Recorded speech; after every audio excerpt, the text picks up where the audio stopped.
తెలంగాణ రాష్ట్రం దశాబ్ద కాలం పటిష్టమైన భద్రతకు శాంతి భద్రతలకు కేరాఫ్గా నిలిచింది. కానీ కాంగ్రెస్ గద్దెనెక్కిన ఏడాదిన్నరలోనే సీన్ అంతా మారిపోయింది.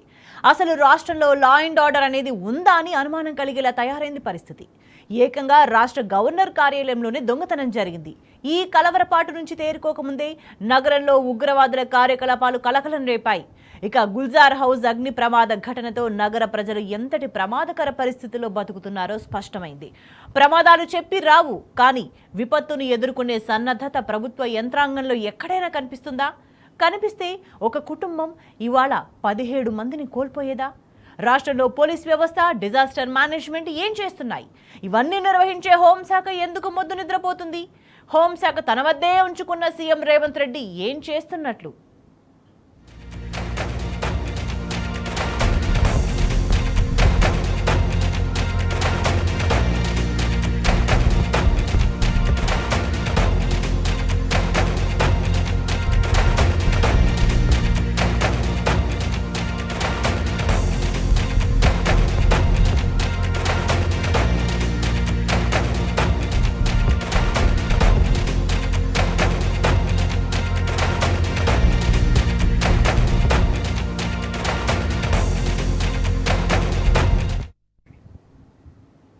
విపత్తులు చెప్పిరావు, కానీ ఎప్పుడొచ్చినా ప్రజల ప్రాణాలకు భరోసా ఇచ్చేలా ప్రభుత్వ యంత్రాంగం సన్నద్ధంగా ఉండాలి.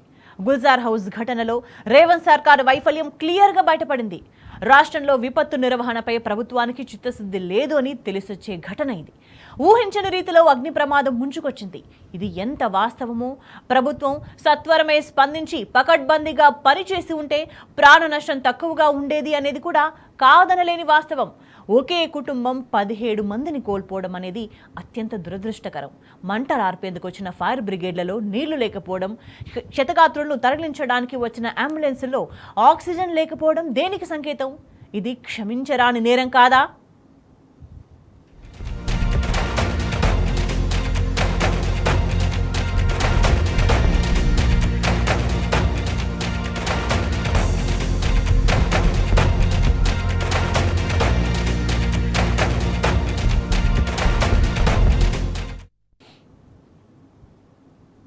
గుల్జార్ హౌస్ అగ్ని ప్రమాద ఘటనతో ప్రభుత్వంపై విమర్శలు వెల్లువెత్తుతున్నాయి.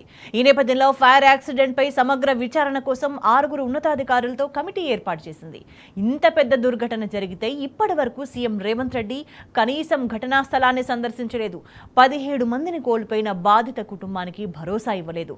విచారణకు ఇబ్బంది అవుతుందనే తాను వెళ్లడం లేదని సీఎం రేవంత్ రెడ్డి సాకులు చెప్తున్నాడు.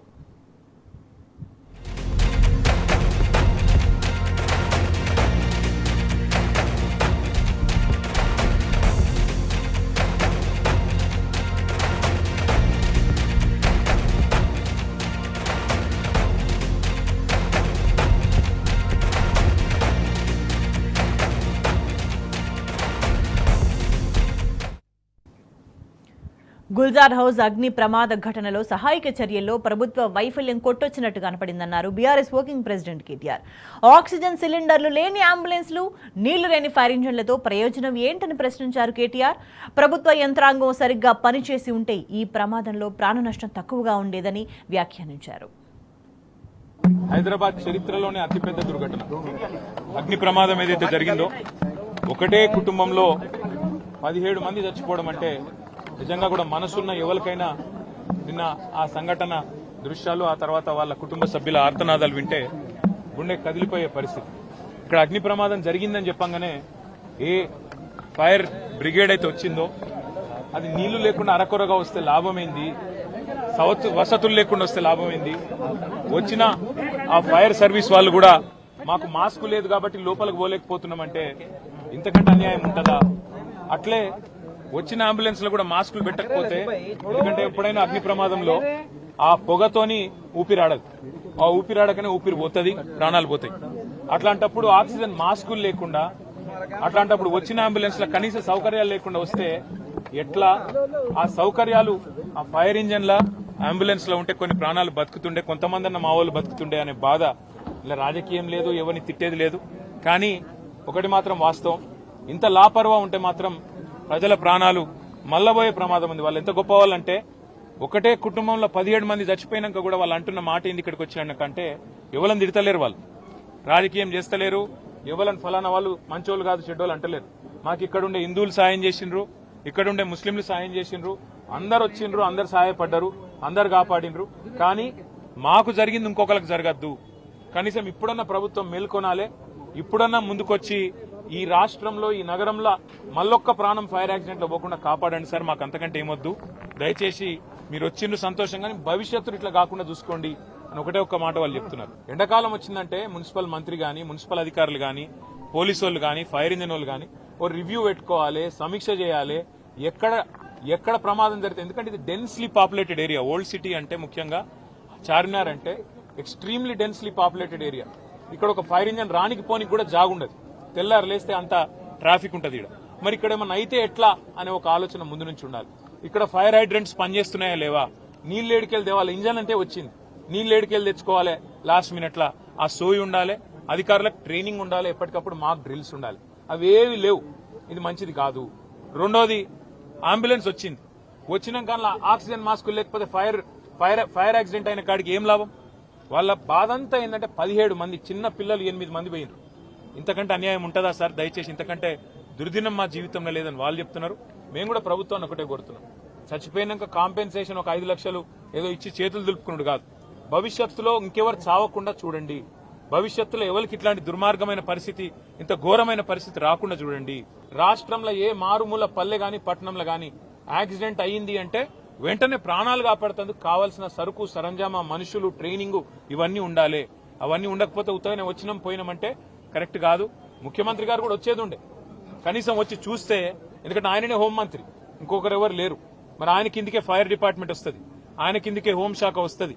ఆయన వస్తే అధికారులు కూడా అప్రమత్తంగా ఉంటారు, అధికారులు కూడా చేస్తారు. వాళ్ళు తనలాడుతున్నారు. బీఆర్ఎస్ హయాంలో సేఫెస్ట్ సిటీగా పేరుగాంచిన హైదరాబాద్ ఇప్పుడు నేరాలు ఘోరాల నగరంగా మారింది. అసలు ఈ రాష్ట్రంలో లా అండ్ ఆర్డర్ అనేది ఉందా అనే అనుమానం కలుగుతుంది. సిటీలో క్రైమ్ రేట్ విపరీతంగా పెరిగింది. ఇప్పుడు ఏకంగా గవర్నర్ కార్యాలయంలోనే చోరీ జరగడం సంచలనం రేపింది. సుధర్మ భవన్లో 4 హార్డ్ డిస్క్లు చోరీ అయినట్టు రాజ్ భవన్ అధికారులు గుర్తించి ఈ నెల 14న పంజాగుట్ట పోలీసులకు ఫిర్యాదు చేశారు. పోలీసులు కేసు నమోదు చేసి దర్యాప్తు చేపట్టారు. అవుట్సోర్సింగ్ ఉద్యోగి ఈ చోరీకి పాల్పడ్డట్టు పోలీసులు సీసీ కెమెరాల ద్వారా గుర్తించారు. అత్యంత కట్టుదిట్టమైన భద్రత ఉండే రాజ్ భవన్కే రక్షణ కరువైతే సామాన్యుల పరిస్థితి ఏంటని ప్రజలు ప్రశ్నిస్తున్నారు.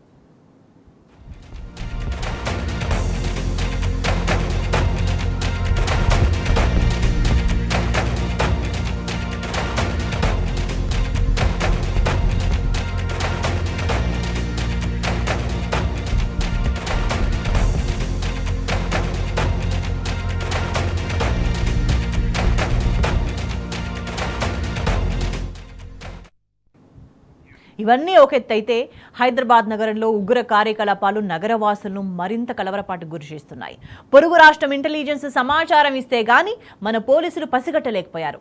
హైదరాబాద్లో ఉగ్రదాడికి ప్రయత్నించిన టెర్రరిస్టు సానుభూతి పరులు సిరాజ్ సమీర్ కేసులో పలు సంచలన విషయాలు వెలుగులోకి వచ్చాయి.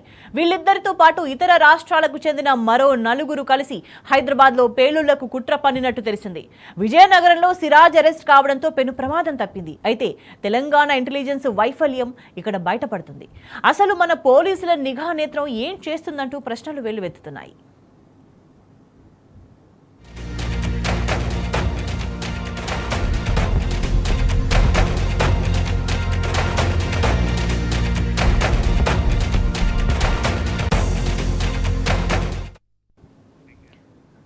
ఎవరేమన్నా కేసీఆర్ హయాంలో 10 ఏళ్లు తెలంగాణలో లా అండ్ ఆర్డర్ స్ట్రిక్ట్గా పనిచేసింది. పోలీస్ యూనిఫామ్ పవర్ఫుల్గా డ్యూటీ చేసింది. 10 ఏళ్ల పాటు రాష్ట్రంలో ఎక్కడా చీమ చిట్టుకుమనలేదు. విపత్తు సమయాల్లో ప్రభుత్వ యంత్రాంగం కట్టుదిట్టంగా పనిచేసింది. మరి ఇప్పుడు రాష్ట్రంలో పోలీసులు ఉన్నారా? ఉంటే డ్యూటీ చేస్తున్నారా? లేదంటే రేవంత్ ఇంటి ముందు కాపలాకే పరిమితమయ్యారా? నడి రోడ్ల మీద హత్యలు, పట్టపగలే మహిళలపై దాడులు ఇవి చాలువు అన్నట్టు ఇప్పుడు ఏకంగా నగరంలో ఉగ్ర కార్యకలాపాలు. అసలు ఈ నగరానికి ఏమైందని ప్రజలు ఆందోళన చెందుతున్నారు. హోంశాఖను తన చెప్పు చేతల్లోనే ఉంచుకున్న సీఎం రేవంత్ రెడ్డి ఏం చేస్తున్నారని పలువురు ప్రశ్నిస్తున్నారు.